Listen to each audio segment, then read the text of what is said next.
In collaboration with AB Capital Securities Inc., Global Strategy Real Estate presents to you the weekly stock market wrap-up, posting every Friday of every week. では、今週も、生ライブの方ですね、ストックマスターズ会員様限定に、ライブの方を始めていきたいと思います。皆さん、こんにちは。ですね、この時間はですね、ストックマスターズという、私たちの、情報配信サービスの会員様限定に、今週のですね、マーケット情報であったり、今おすすめの銘柄情報をズバリ、現地のプロアナリストの方、呼んでいますので、その方たちにですね、プロの情報を、英語ベースになりますけれども、私たち日本語ですぐ解説しますので、そちらの方をぜひ皆さん楽しんでいただいて、最新の情報を取り入れながら、今後の皆さんの投資活動に生かしていっていただければなと思いますので、どうぞお楽しみください。というわけでですね、本日の一応ですね、参加しているメンバーの紹介いたします。で、日本側、がですね、私、フィリピンアセットコンサルティングの松下と、家村が、参加しています。で、フィリピンサイドが、弊社の、スタッフですね、そしてステファニー、それから、AB キャピタルの、現地のプロアナリストとして、レクターさん、ランスさん、参加していますので、ぜひお楽しみください。というわけでですね、今週もですね、ありがたく皆さんからご質問いただいてますので、まずは Q&A の方から、その質問の答えを、現地の方に聞いていき、その後ですね、今週の、マーケットのラップアップの方に、移っていきたいと思います。というわけで、今週の質問の方、早速いきたいと思いますけれども、今週2つ来ています。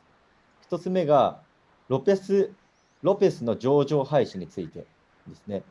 これが一応ロペス財閥グループですねが今上場廃止するというニュースが入ってますので、そこのですね、公開買い付け今しようとしているということで、このニュースについて今どういう状況なのか、それから公開買い付けの、今後今持っている方はですね、その権利があるはずですので、そこの価格であったり、申請期間等、から今後の見通しについて、詳しく聞いていきたいと思います。で、2つ目が、EV 業界について。EV っていうと電気自動車のことで皆さん知ってるかと思うんですけれども、先日のですね、ストックマスターズで配信したデイリーレポートの中に、IMI というですね、電子機器メーカーがあるんですけど、そのニュースでですね、1月だけでもう 10% 超え、10% 以上ですね、上がってるんですね。そういったことで興味を持った方が、今の EV 業界って、フィリピンの EV 業界ですね、今どういう状況なんですか？ EV 業界でこの IMI を含めておすすめの銘柄ございますかというところ来てますので、そういったところも今日解説していきたいと思います。ということで、家村さん、よろしいですか？はい。以上ですかね。一応質問、皆さんから今日、今週いただいた質問2点お答えさせていただきましたということで、皆さんいかがでしたかね。多分結構かなり今日は、あ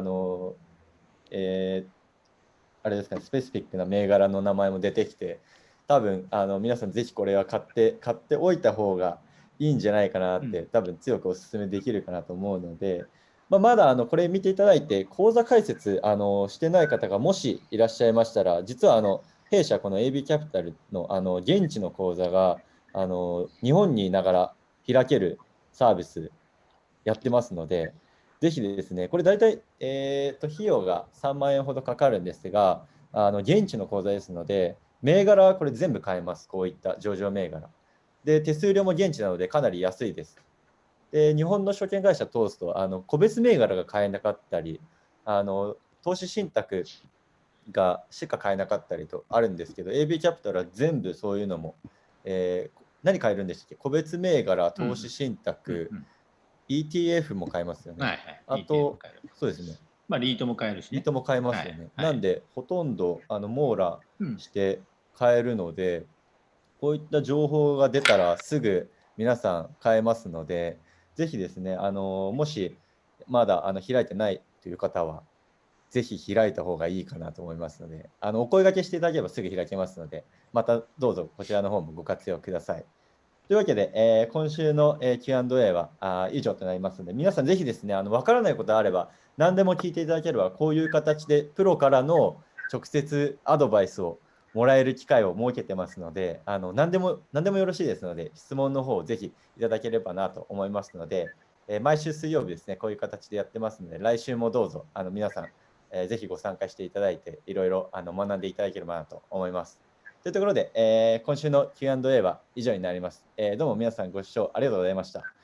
というわけで、次はですね、今週のマーケットがどういう状況なのかというところですね、マーケットラップアップに移りたいと思うんですが、ここからですね、ちょっと英語でのやり取りになってしまいますので、英語わかる方、このまま聞いていただければよろしいんですが、もしちょっと英語厳しそうという方はですね、ご心配なく、私たちがこの動画のですね、翻訳をして、動画として会員様限定に、今配信してますので、そちらの方を見ていただければ、日本語の翻訳付きでまた後日見れますので、そちらの方を見ていただければと思いますので、引き続き皆さん、お楽しみにお待ちください。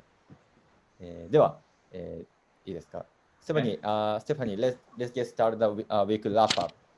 Hello, everyone, and welcome back to the weekly stock market wrap up with AB Capital Securities Inc. Today, we have Mr. Lance to give us this week's stock market report. Hi everyone, I'm Lance and I'll be giving this week's market wrap. So first off, for the US markets, last week the S&P reached a new record high, and when it hit its record high, it's traded at 22.8 times forward earnings, which is 16% above the 200-day moving average, which is twice the level even in bull markets, and also at 22.8 times PE. S&P is trading near its levels during the dot-com bubble. And what also weighed on the investor sentiment last week was the Republicans expressing doubts over another stimulus package, and also because of the upcoming earnings season. And for the Philippines, some economic news: growth rate of business name registrations hit a 10-year high in 2020. It's up 41%. Consumer firms prepare for recovery this year, but challenges still remain. So a lot of consumer names are still expecting a slow recovery, even with the expected vaccine distribution, as they still expect some kind of restrictions and social distancing to be in place. And finally, infrastructure spending fell for the fifth month in November, down 50% to 40.3 billion pesos. And some corporate news: FLI's board approves transition of its wholly owned subsidiary, CPI, into a REIT. Next, Lopez withdraws petition to the list. So this comes after they've reduced the maximum tender from 45.6% down to just about 34.5%. And finally, first gen LNG terminal to start construction from on March, and they're targeting their offshore terminal to be operational by the third quarter of 2022. So for the PSEI, the index is down 192 points on a week-on-week basis, driven by the increasing COVID-19 cases, and also because of the news that there will be a relaxed mobility in GCQ areas. So net foreign selling persisted for the whole week. It accumulated to 3.7 billion pesos versus last 2 weeks net foreign buying of 390 million pesos. And on a year-to-date basis, net outflows accumulated to 4.5 billion pesos. And for this one, our outlook remains the same. We don't expect net foreign buying to prevail for a long period of time, given that the Philippines is still in recession. We have yet to see companies show sustainable earnings recovery. And also, we expect more significant selling pressures once the GDP came out worse than expected. So Bloomberg estimates right now shows a contraction of -3% to -12%, with median at -8.2%. So given all those factors that I've mentioned, on a year-to-date basis, the Philippine stock market is among the worst performing markets in the region right now. And for our market outlook, we expect the index to trade with a downward bias, given, as I've mentioned, as investors await the GDP figure, which is expected to still be in contraction, and also given the lack of positive news flow in the market right now. So some key events: GDP will be out on January 28th, manufacturing PMI will be out on February 1, and inflation will be out on February 5. So for this week, we're looking at a support level at 6,700 and 6,500. And for our stock picks, so right now we're liking stocks that provide good dividend yields, that have operations relatively robust amidst the pandemic, and also companies that are trading at a discount relative to a multiple, such as the price to earnings and price to book. So having said that, we like issues such as Metro Bank, PLDT, First Gen, DMC, and Pure Gold. And that's it for this week's market wrap. Thanks for tuning in. Okay, I have a couple of questions about specific stocks, especially I have attention of the page 7 stock picks. You pick up Metro Bank. It looks very low PB. Okay, and dividend is pretty good, 2.8%. Okay, the first three, banking sector is gonna be catching up once the economy is getting normal in general. So in the banking sector, why Metro Bank's valuation is lower than others like BPI and China Bank? What is the positioning of Metro Bank in the banking sector? Yes, that's actually a good observation. Yes, Metro Bank is trading at a discount compared to its peers, especially BDO and BPI. Throughout the years, Metro Bank has been facing lots of scrutiny also in terms of, I guess, the new management. If you recall, the founder, George T, passed away, I believe, last year or 2 years ago. So there was a problem with the succession of Metro Bank. And the loan growth hasn't been growing as fast as the likes of BDO and BPI. The other factor to the discounted valuation of Metro Bank is the higher provisions. The bank faced several scrutiny also on lots of I guess bank fraud throughout the years. There were some rogue employees that mismanaged also some of the branches. I think some of the branch managers also stole money from the bank. Oh, really? So I think those are among the factors. And so those are the factors why Metro Bank has been trading at a discount. Although I guess overall, if you compare the valuations right now versus its historical averages, it's actually quite attractive. Especially that there's actually we don't see any further, I guess, downward revision, especially the valuations are heavy. All bad things already happened. No more bad things. All the bad things already happened. So all the bad news have already discounted by the market. So I don't see any further downward revisions. I see. Metro Bank is the size of the bank is Metro Bank is second largest or third largest? Yes, it is the second largest among listed after BDO. After BDO, but if you read on the papers, BPI is also planning to merge with their family thrift bank. Sure. I see. So if they finalize it within the year, BPI will overtake Metro Bank as the second largest bank in terms of assets. But anyway, Metro Bank is one of the major bank in Philippines anyway. Yes. In fact, they have in terms of branch network, they have the most number of branches. So even more than BDO. I see. Yes. Okay. Thank you very much. I understood. Second question. TEL. You pick up the PLDT TEL. This is also the low valuation compared with 5-year average of PER, and they have a good yield of dividend.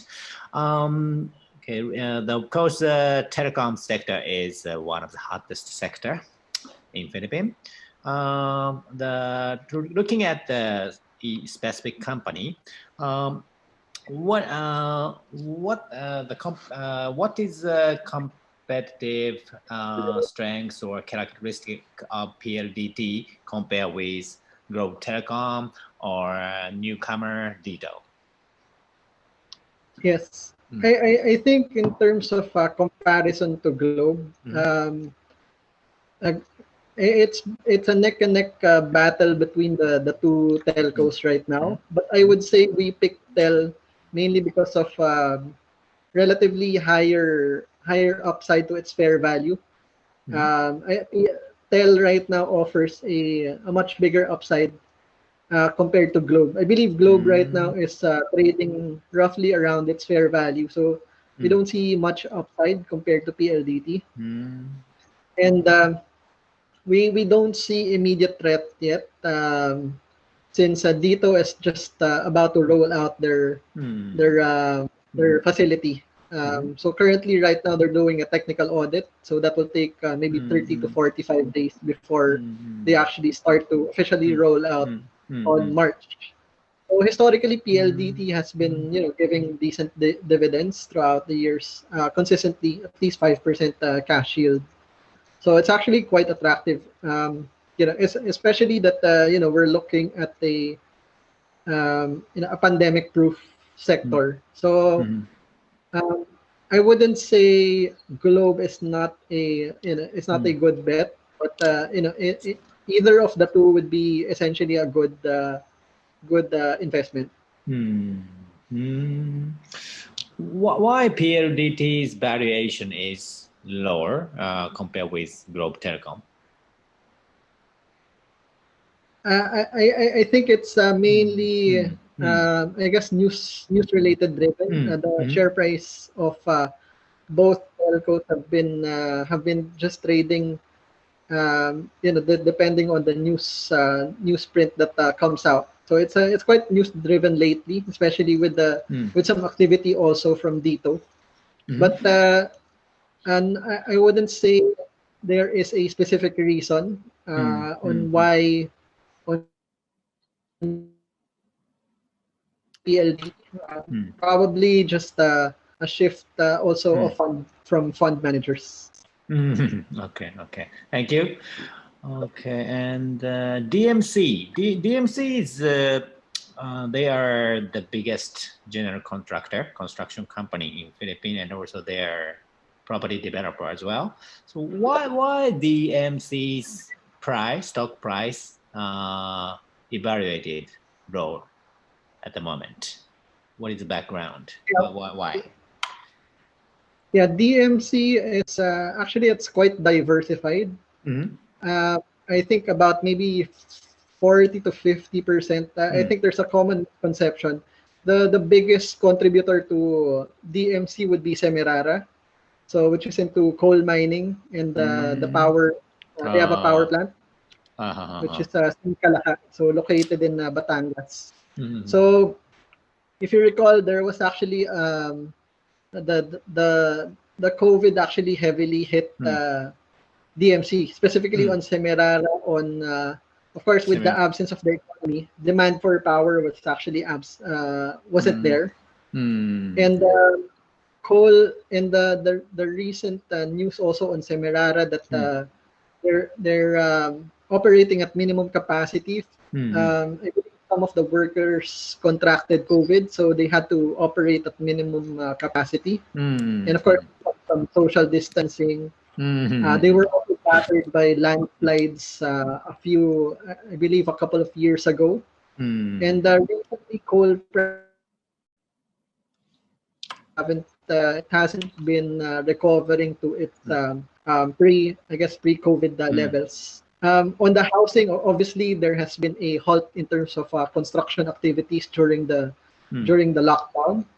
So that's also one of the factors because of the slump. And there's no denying that DMC is one of the dog stocks in 2020, and they were essentially one of the companies in the index that was directly hit, unlike other in the unlike other names in the index. Okay. Thank you very much, Resta-san. I understood. Okay, that's all from my question. Steph. Okay. Thank you so much, Mr. Lexter, Mr. Lance, Yumura-san, and Matsushita-san for joining us today. And that is it for our weekly stock market wrap-up with AB Capital Securities Inc. Thank you and see you again next week.